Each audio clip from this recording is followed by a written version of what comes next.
Hi everyone, good afternoon to you all.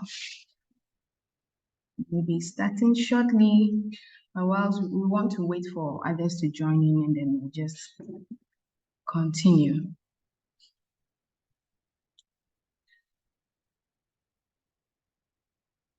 Can you hear me, please?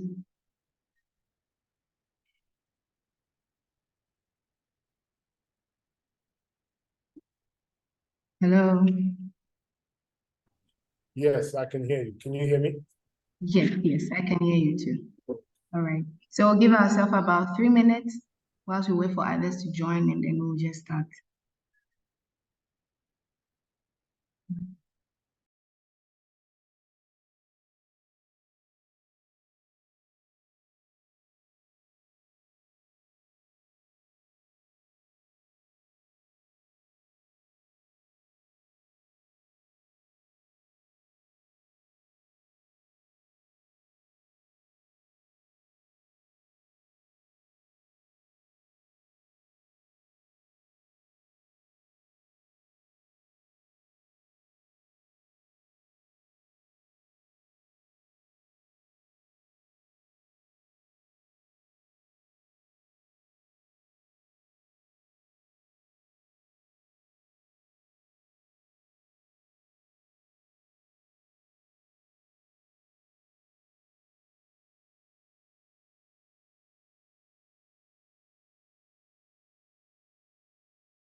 Hi Letitia, you're welcome. Laila, you're welcome. Nabel, Akisha, thank you all for joining. We want to wait a little for others to join and then we'll just continue.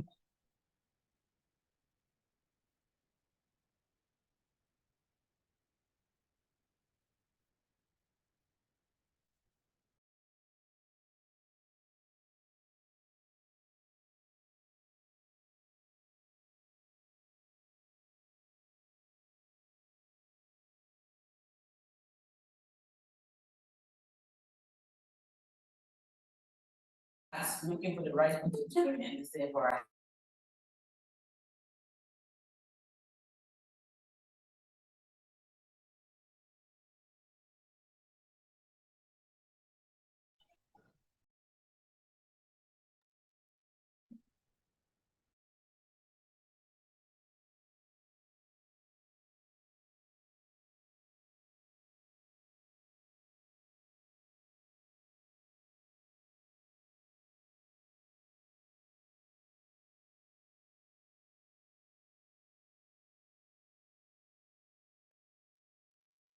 Hi, so I see Team R here. May I know who is representing Team R, please? Oh, sorry, I tried changing the name, but it's not working. I'm Peace and I'm with Reaper. Oh, okay, please. All right. Thank you so much.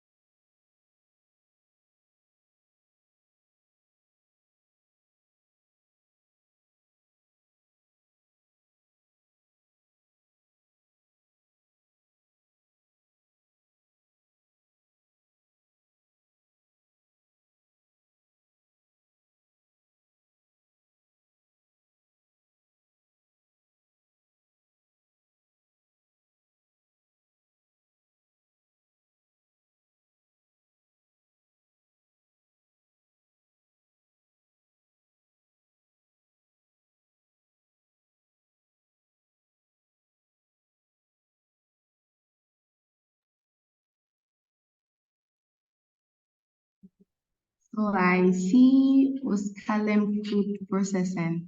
Please, may I know who is behind Oskalem Food Processing, please? Hello, good afternoon. My name is Khadija, the founder of Oskalem Food Processing.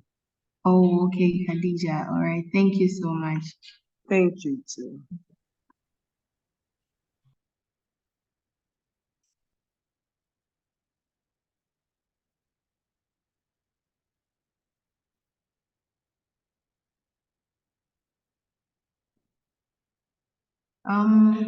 There is Samsung SM. Please, may I know who is behind Samsung SM?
All right, so I'm sure more people will join in as we go on. So once again, thank you for joining. And today too, we have Josiah here with us. He's been taking us through the commercialization processes steps. And today he's going to take us through evaluation. And I don't know if Josiah, you're ready, you can take over, please.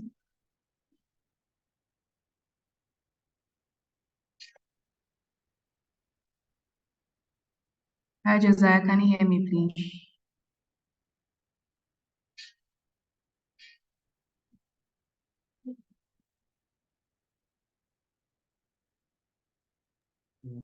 Yes, Celeste, I can hear you. Can you hear me? Yes, I can hear you now. Okay. So good afternoon, ladies and gentlemen, fellow entrepreneurs. So we've been going through this series on the whole process of commercialization and pretty much how to tackle every single step out of the way. So far, we've done innovation, looked at how to even look at innovation. What does that mean?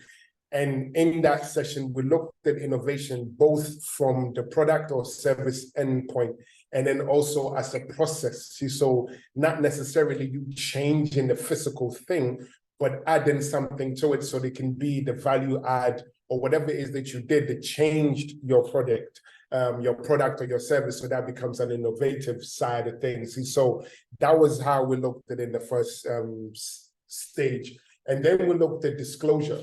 Basically, why you need to disclose any form of innovation or any form of product or service that you need to put out.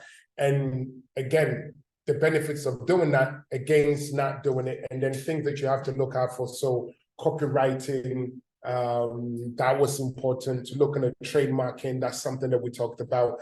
And the whole ownership of intellectual property. We discussed the importance of intellectual property because without that, you don't own your product. You should not ever be in a position to seek funding if you do not own your intellectual property. Because then again, this is one of the reasons why you might be afraid that somebody will steal your idea.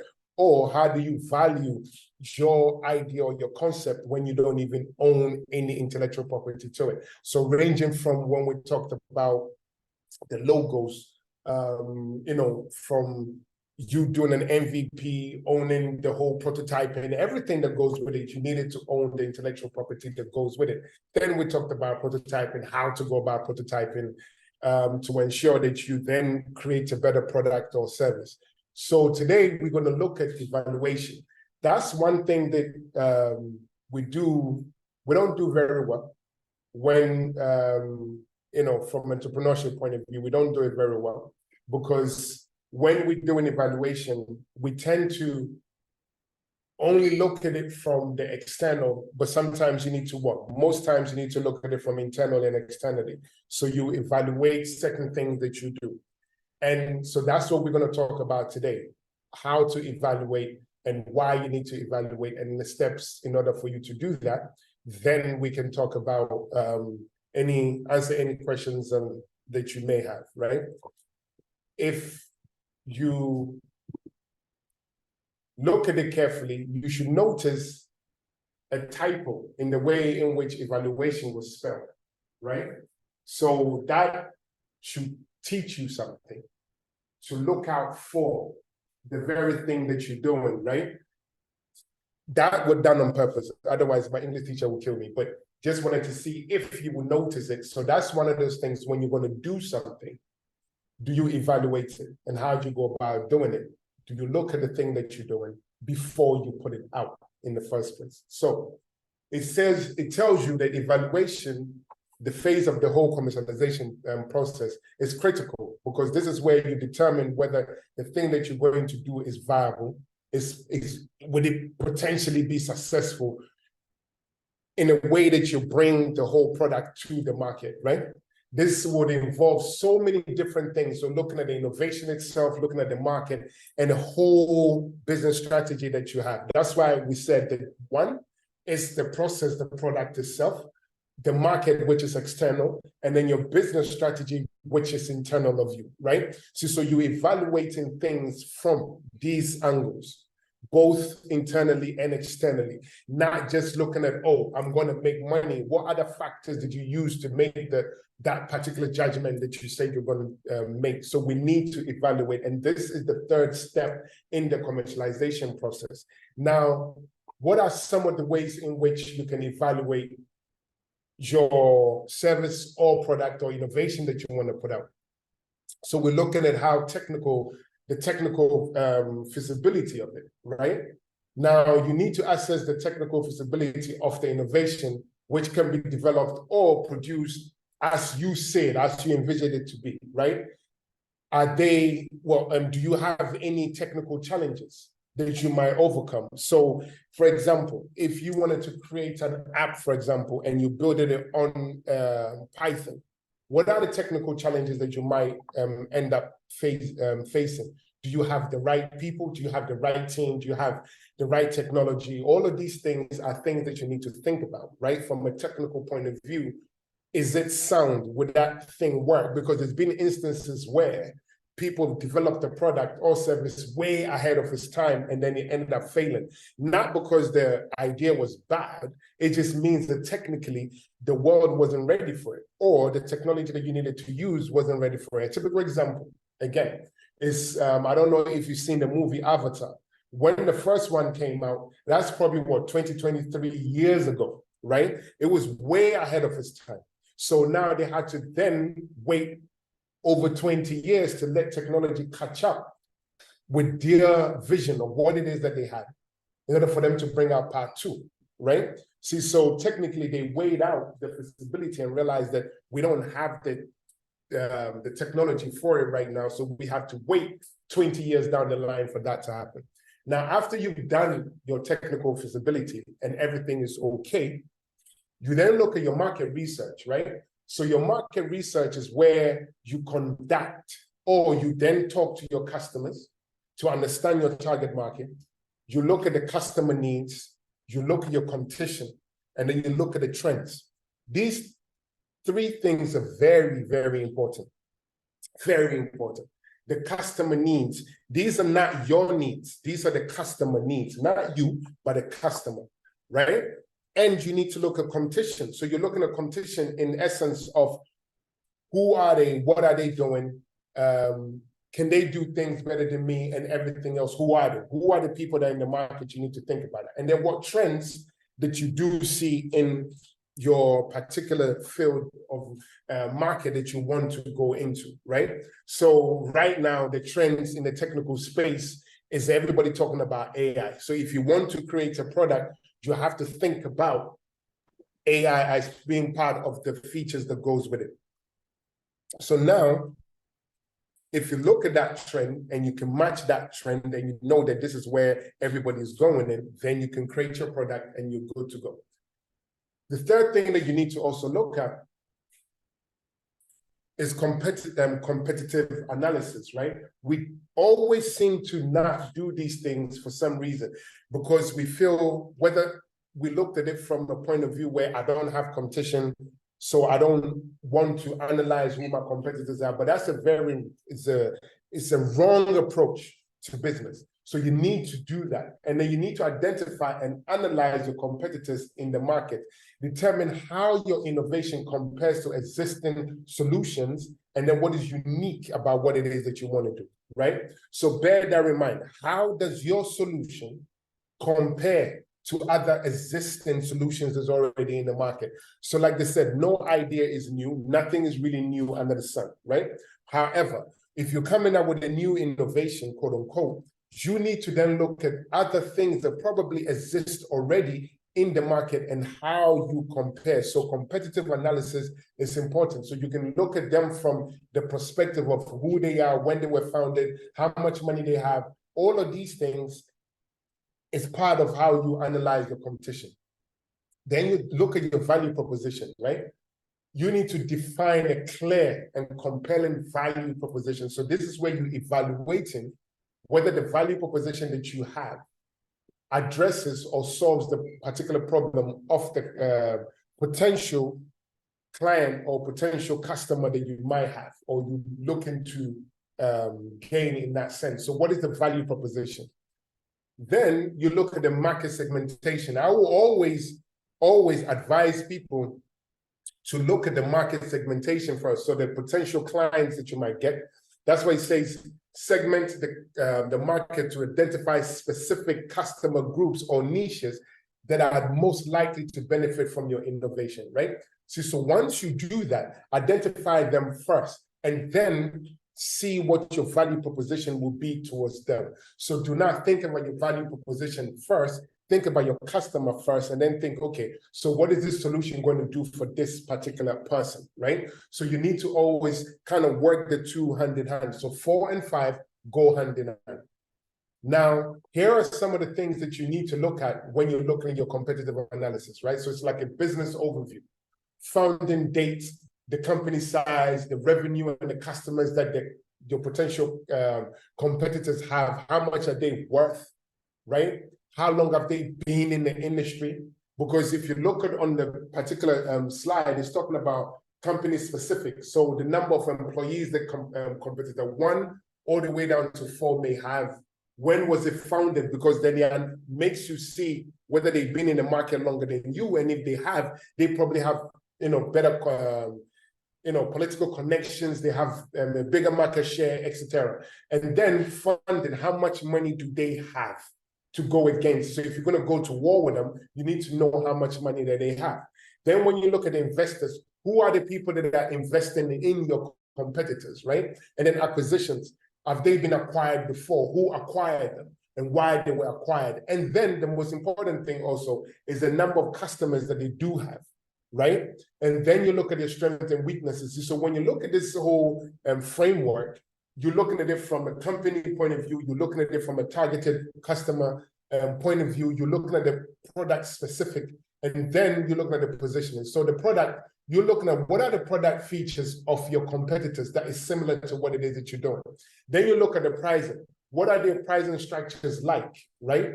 Then the customers that they have, the product strength, the product weaknesses, the customer service, and then you need to think about these things. What kind of customer service are they giving people? So for example, if I buy an iPhone, it gives me warranty, a year's warranty.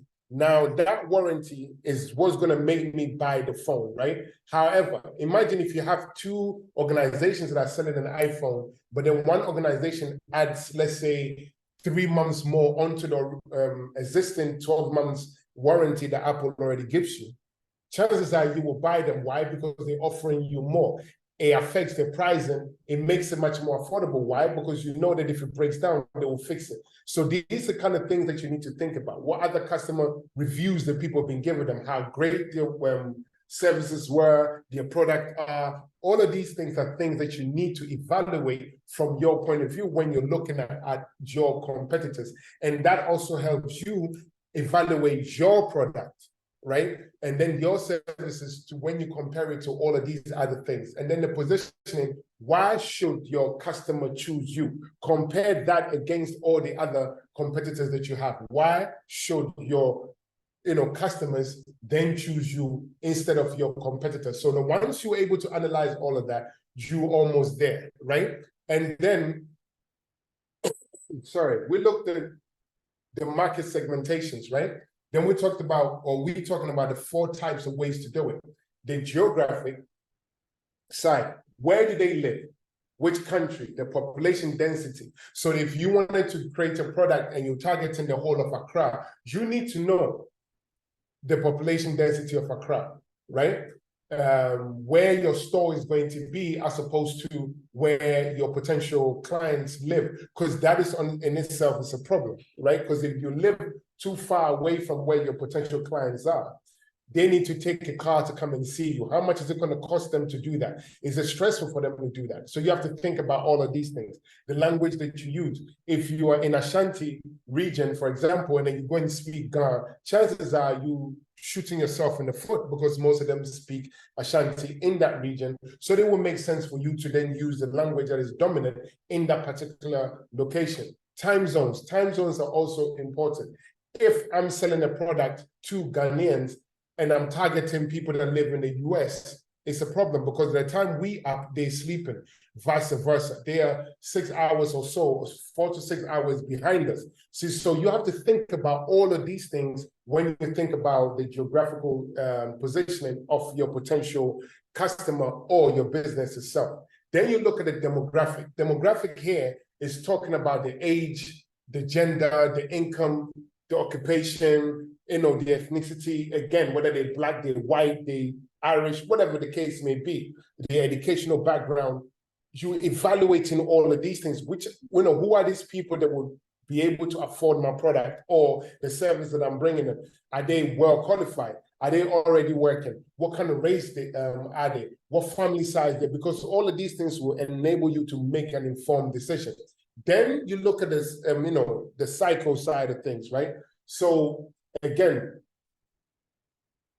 it's important. Values. Do you share values with these people? When you think about music, for example, why is it that they market certain music to a particular group of people as opposed to another group of people? Because that group do not necessarily share the values of the particular artist. So why do you gravitate towards a particular artist and not the other? Because from a psychological point of view, you don't share the same values, right? The same goals, the same needs, the pain points. What are the pain points? Some again, using music, when you listen to Coldplay, they sing a lot of kind of sad, lovey type music for people that are really either in love or brokenhearted. Adele makes, she's very good at that, for example. Now, anytime you buy her music, you know that he's going to be talking about pain. See, so if you're going through pain and love and all of these other things, she will address those needs for you, right? So as simple as it sounds, these are things that you need to think about. Their personal,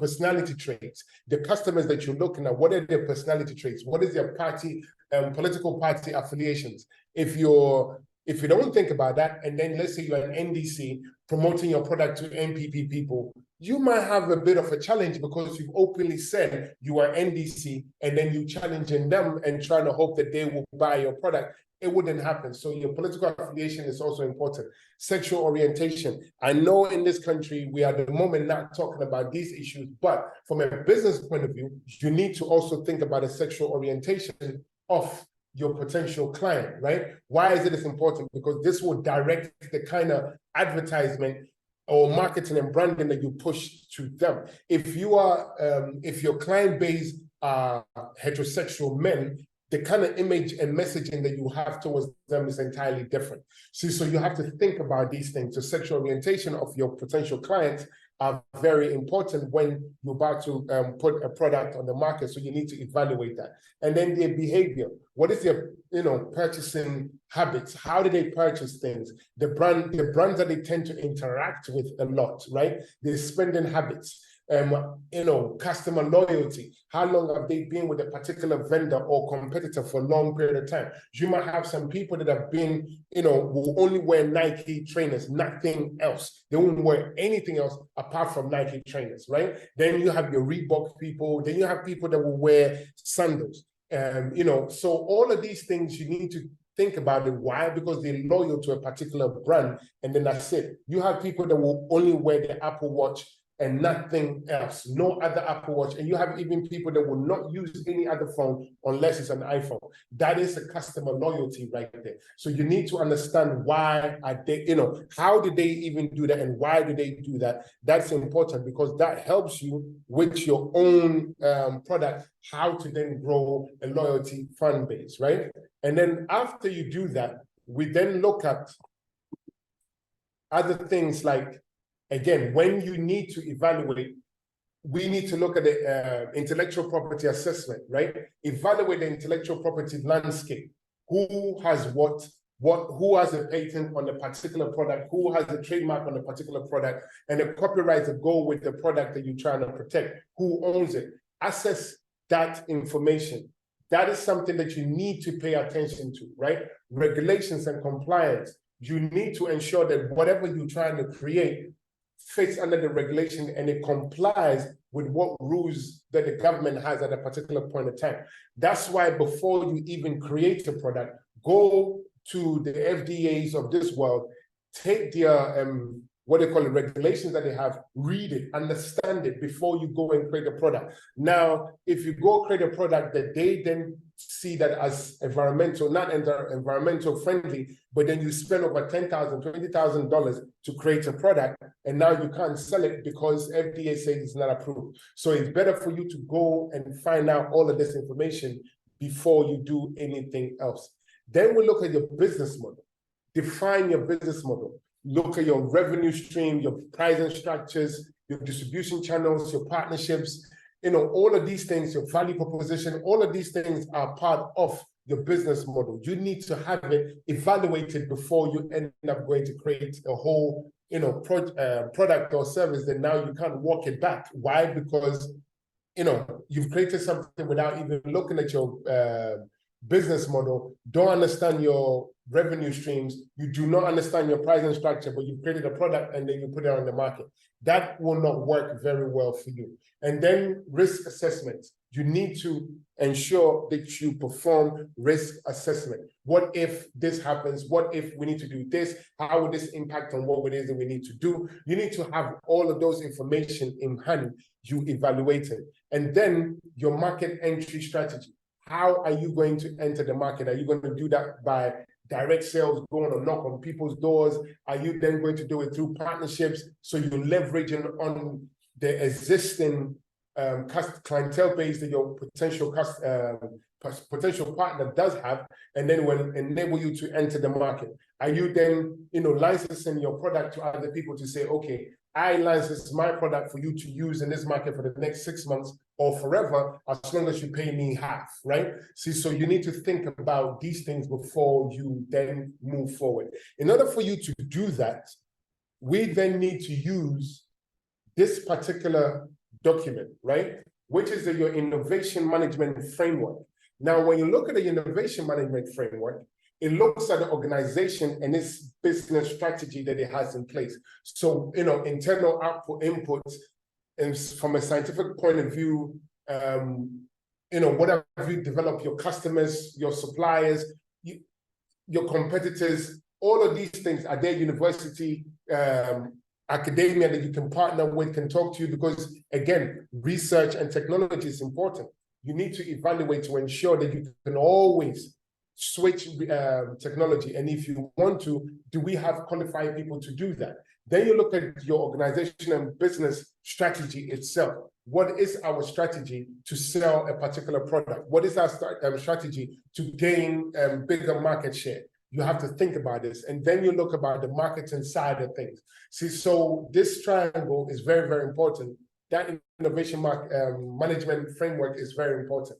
Now, it's saying that an innovation management framework is a structured approach that organizations use to what? Systematically foster, develop, and implement innovations within their operations, right? Systematically foster, develop, and implement innovations that it will be in their space. So you have to ensure that you are systematically developing, right? You're looking at how to implement certain innovations in your operations and everything. So certain things that you want to do, how are you managing all of those? So that's what the innovation framework is there for you to do, right?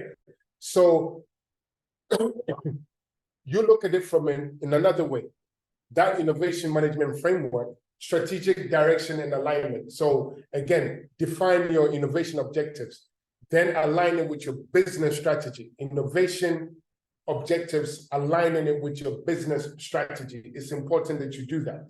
Then again, idea generation and then capture. That's what the framework helps you to do. So encourage idea generation and then idea screening. Idea screening here is to ensure that you get a lot of ideas and then you start removing ideas and not bringing any ideas that won't really help you. You don't bring them on board, right? So you have to think about these things. And then idea development and concept testing. So concept development and concept testing is very, very important. So this is what the innovation framework would help you do. Be able to test all of these things out before anything else, right? So you're asking yourself a question, you test it out, and then you move forward. So an effective innovation management framework will provide the structure and the guidance needed to drive innovation initiatives successfully and align them with the organization's strategic goals, right? So you have to remember, you are innovating in alignment with your strategic goals. You're not just innovating for the sake of innovating. You're innovating because it matches the goals that you have. It will promote a culture of innovation, improve the efficiency of innovation process, and then enhance the organization's ability to adapt to new market conditions. This is what your framework is going to do for you. So, like anything else that you do, we need to have tools in which we use to do these things, right? We need to have tools in which we use to do these things. Now, the tools stems from the market research tools and then analysis tools. So again, you're using tools, surveys, database assessments, the surveys that you can use, Google Docs, you can use the whole Google survey forms, you can use SurveyMonkey, you can use Hotjar, you can use so many different market research tools for that to happen. And importantly, you have to perform a SWOT analysis, right? This is where we talk about your weakness, your strengths, your opportunities, and your threats. Now, this becomes an internal document, but then the next thing, analysis that you need to do, you're looking at the political, the economic, you're looking at the social, you're looking at the technological, and then also the environmental, and then legal, right? These three things, or these 6 things are very, very important. Why are they important? Because they're external of you, right? So the political environment is external of you. The economic environment is also external of you, because when things happen, you have no control over. The social side of things is also external of you. The technological side is also external of you, because other people are creating things. Then we talk about the environment that you exist in, right? So then, in order for you to do that next time, you then look at your cost-benefit analysis, right? Perform a cost-benefit analysis. You evaluate it. Now, this is going to let you know about your return on investment. If you spend Y to get X, does that make sense, right? You're not a football club that will buy a player for, 200-300 million and the player can't even score a goal. They've already weighed out your cost benefit analysis. So they know if you buy Messi or Ronaldo for 700 million, you're going to sell 500,000 to 600,000 t-shirts at a price of, let's say, $10 each. So you do the math yourself. You've already made your money back, right? So you need to do the cost benefit analysis to ensure that you understand that it's going to give you a return on investment. Then technology readiness. The technology that you need to use, is it ready in your environment? Again, I use the example of AI. Is AI ready in your environment? Do you have the software that will allow you to be able to integrate AI into your platform, right? You need to think about that. And then sustainability and then how to scale, right? First, you need to sustain before you scale. Do not scale your business before you sustain it, because you might end up folding, right? Because those two require a lot of capital, right? And a lot of work. So you need to evaluate how quickly you'll be able to do that. And then when we evaluate the whole ethical side of things and the social impact, any business that you do right now has to have an environmental or / social impact, whether it's to create jobs, right? So how many jobs are you creating? That in itself is an environmental and social impact, right? How are you impacting on the potential customers or the environment that you have? Then, above all else, seek expert consultation, because you are not the expert in that field. So seek advisors, seek mentors, experts in the particular field of innovation that you want to go in. So market research, cost benefit analysis, technology readiness, and then you look at the expert consultation. All of these things are not silver bullet, but at least you need to be able to do the 8 of these things and you're good to go. So before we then think about the product itself, we then need to look at the opportunities that it presents, right? Because you're evaluating something. So you need to look at the opportunity that that particular thing would present. So this is a canvas that you can use. And again, the slides will be shared with you. So don't worry so much. And we'll be running a class on how to work this particular canvas. So if you're interested, let the moderator know when we do this particular exercise, we will do that. So you have to understand the product evaluation canvas is a structured framework that you're going to use to assess, or should I say assess, and then evaluate a product or innovation in a very comprehensive way, right? It would then enable you to provide visual representation of your key aspects of your product in a very systematic way of approaching it, right? Because again, this will break it down for you in every single stage that you need to look at. Now, when you look at it, they tell you to give it a summary of the product idea. So what is the summary of the product idea? You need to put it there. Then when you think about positioning, you're looking at specifically the desired role of the product on the market, and then this potential customer's mind. How do you want people to think about your product? When you think about Apple phones, for example, the iPhone, you think about them as what? A lifestyle phone. Sometimes it's luxurious, it's creative, all of these things. So you're positioning yourself as a lifestyle, luxurious, creative product. That's how you need to position yourself, right? Then we look at the competitive landscape. What does it look like? How many people are competing with you in this particular landscape? And who are they? What money do they have? And all of these things you need to then ask yourself, right? Then we look at the key features of this particular product that you want to create. What are the key features? Apart from switch it on, switch it off, switch it back on, then you put in your password, then you can then go to the main page, then you can make a call. All of these things are features of that particular mobile phone. If they end up doing something else, then it's no longer what it is that you're looking at, right? So what are the features of this particular product you're looking to put out? Then we come to your value proposition. what is your product trying to deliver on? What is the value proposition of your particular product that you have, right? Then we look at customer benefits. What is the benefit to a customer to then be able to use your product? So you need to look at the tangible and intangible stuff. The intangible things that you can definitely hold on to, then intangible things that you probably can't measure, but you feel, right? So happiness and all of those other things are things that you need to then think about, right? Then we look at the segments, your customer segments.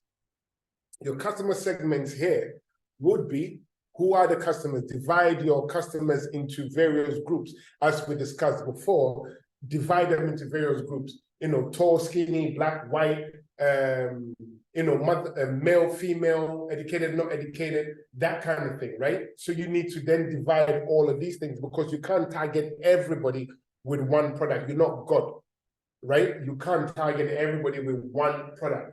And so you have to then segment your clients in that way, or your potential customers in that way. And then what channels are you going to use to communicate with them? So list your distribution channels, all your communication distribution channels, and then how are you going to then use that to warrant sales and describe your business outreach, basically your strategy to then communicate with your potential customers. Then the cost structure. Again, we need to know how much it's going to cost you to do this thing. We need to know. So the cost can range from building the product itself, the salary that you have to pay your team, the renting of equipment, all of these things, the marketing, the branding, these are all costs that you need to factor in before you move the next step. Then you look at your revenue stream. Your revenue streams are how you're going to make money. What different angles are you going to use to make money? Renting out your equipment, licensing, white labeling, all of these things. What are some of the ways in which you can then make money, right? Then critical success factors. What does that mean? What is critical to you, right? So I'm saying they provide the elements that a company needs to achieve its objectives, right? Provided. So we are looking at your KPIs, what it is that you want to achieve, your key performance indicators. So once we look at the critical success factors, it's allowing you to create your goals, your achievements in that particular sector. So you have to think about it. Then we move on to the key performance indicators. What are we looking at, right? Again, how liquid are you? Do you have cash in hand? How much cash do you have in hand? All of these things are things that you need to look at when you're looking at your key performance indicators, because if I have money, I'll be able to advertise. If I had money, I'll be able to get a good team. And all of these things are things that we tell ourselves. So again, your key performance indicators. I need to measure how many posts are made, how many people purchase my product, how many staff members do I have, how many staff members are trained, all of this, who are my competitors, what are they doing? All of these things are things that you need to think about. Again, with your competitors, when your key performance indicators, you match what you need to achieve at the end of the month based on what you feel like your competitors are doing. So these are things that you have to think about. You're using all of these things to evaluate your position in creating something. So with that said, the evaluation process is something that you have to do over and over and over and over and over and over and over.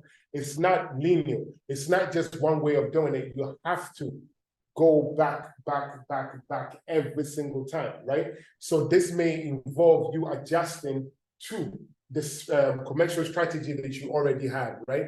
Because once you get the information from talking to the potential customers and going back and forth, you will know through research what will work and what wouldn't work. And then once you do that, you then test to see if you're getting it right? See, so in this case, we're saying that you need to understand that evaluating an idea or innovation is something that is a continual thing. You don't just stop. You have to keep going back, forth, until you get the information that you're looking at. So in order for you to evaluate, you need to do your market research, your competitor analysis, There's so many things that goes about you being able to evaluate. So with that said, thank you very much. And then if you have any questions, moderator, you let me know the questions and then I will answer the questions. Thank you. All right, thank you so much, Josiah. At this point, if you have a question, you can put up your hand. But then I personally have a question. I'd like to find out if, can you show us maybe practical ways that we can incorporate AI in these things that you are talking about? AI for my back. So basically, you know, when you do your website, right, you can incorporate a chatbot onto your website where somebody can come onto your website and a particular system or chat bots that you put on your website would then talk to the person. So they would ask them questions. Okay, so you can come in and say, okay, what are you looking for? Then you can put in your question, then it will answer your question, and then it might ask you, oh, did I answer your question? Yes or no, and that kind of thing, right? And then again, so you look in the reality, augmented reality, for example. If you're a fashion designer, you can embed AI onto your platform where a person can measure themselves even they don't have to come to your store to do that, right? So if you build an app, they look at it, it takes a picture of the person, then it's able to then, based on the information that the person entered, then decipher and tell the person, okay, this is what this clothes will look good on you, this is what it will look like, this is your size, and all of these other things. See, so there are many ways in which you can incorporate AI into your your system. Already we're doing that on an iPhone, Siri AI, you have Google Assistant, you have so many other AIs that are already working, right? Amazon also have their own. So AI already exists. It's just finding out how to incorporate it into your platform. So you can do that by doing the chatbot, which allows a person to interact with a computer, so to speak. That helps your customer service because then it becomes 24 hours. Whilst you're sleeping, your your platform is still communicating with the potential client that comes in after your working hours. Shalessa, did that answer your question? Yes, please, that did. Thank you very much. Can you put up your hand if you have any questions? And then we can give you the opportunity to ask. Okay, Abdul, you can go ahead, please. Yes. Thank you very much, Josiah. My son is also called Josiah, so when I hear your voice every time, I'm so excited. I'm very happy. And I want to give a commendation first. I happened to have my wife join the iSpace training about a month ago. I was supposed to be with her, but I had an engagement, so I couldn't come. And we're having a challenge in terms of pricing when it comes to her service. She's a fashion designer, and she always thinks about her locality and then people that she's selling the items to. And she also wants to price the price to suit people because somebody comes to her and tell her that, oh, this dress you are sewing, when I go here, they take this amount of money. I always tell her, no, you have your wealth and you have what you're able to do, and your dresses are standard. So you should have a price, and those who will come to you will be the people that are your target audience. She didn't understand, but when she came for the training, when he came, she said, man, Charlie, when I went, the thing that they taught me about pricing and then branding and those sort of things, she has changed her mind. And I think I want to commend iSpace for the training you gave my wife the last month, the physical one that you had at the place. And she was a lady who was having a baby when he came to the place, was putting the baby in the cot. Judith, that's my wife. And the other things I want to say is that in terms of competitors, it's a very key thing. I used to work with the Business and Financial Times as the head of sales and marketing. And when you are giving your package to people, your competitors and your clients always tell you, this your competitor is able to do this for me.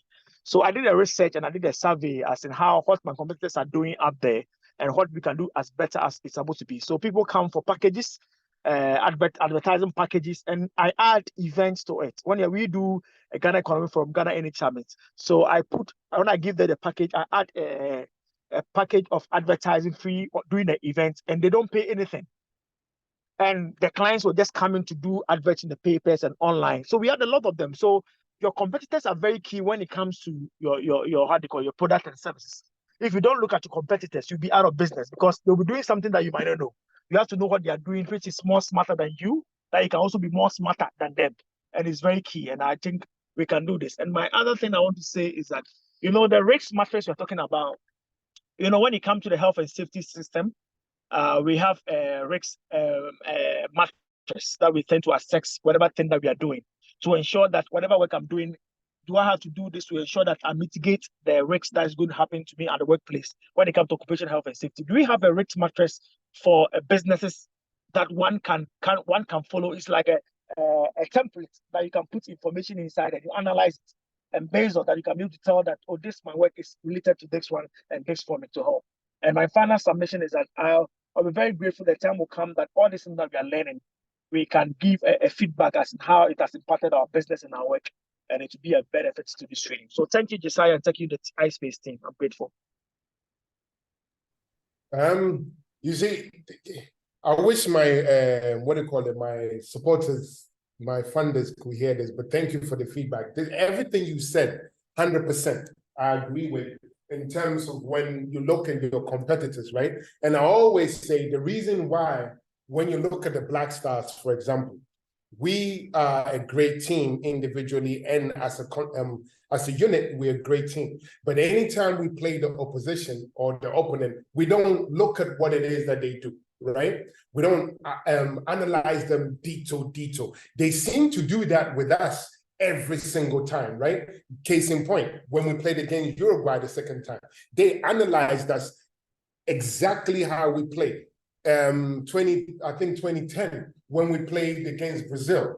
Brazil, for the first time, decided to play a defensive game. Why? Because they had understood the Ghanaians like to attack, so then you do counter-attack. And then with 3 counter-attacks, they score and the game was over. So if you do not analyze your competition, you will end up doing things that will go against what you do in the first place, because you will never know whether your product is good enough or it's even up to standard. And the pricing thing is so important. If your competitors are selling a product for, let's say, 100 cities, why are you selling your product for 50 cities? You can't be doing that because those are your competition. So you have to see how they're selling things, who they're approaching, who their customer targets are, how they're even bringing innovation into the market, right? You have to think about all of these things. And this is part of that commercialization process, evaluating what your competitions are doing. Yeah.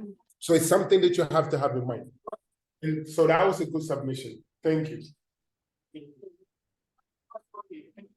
Thank you too, Josiah. Thank you, Abdul. Do you have anyone here who has questions? Any questions?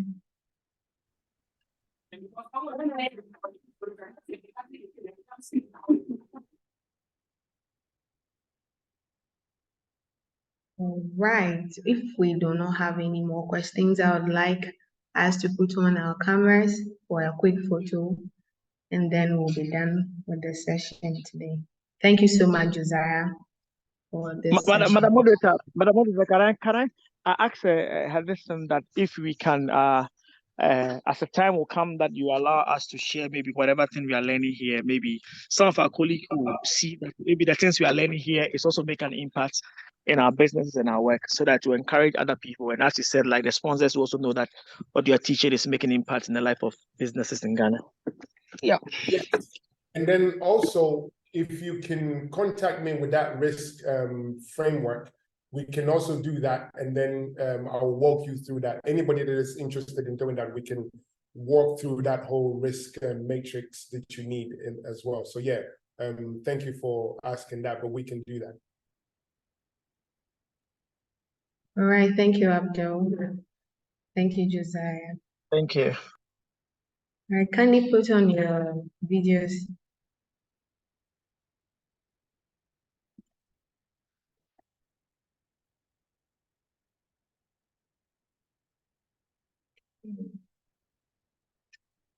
Irajua, Thelma, Calvin,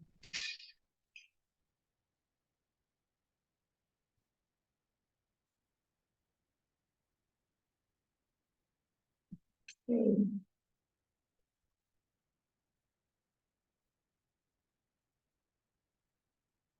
All right. Thank you so much for joining today. And our next session will be on Thursday, and then information on that will be shared with us via email. So have a good afternoon, everybody. Thank you. Have a good afternoon, madam.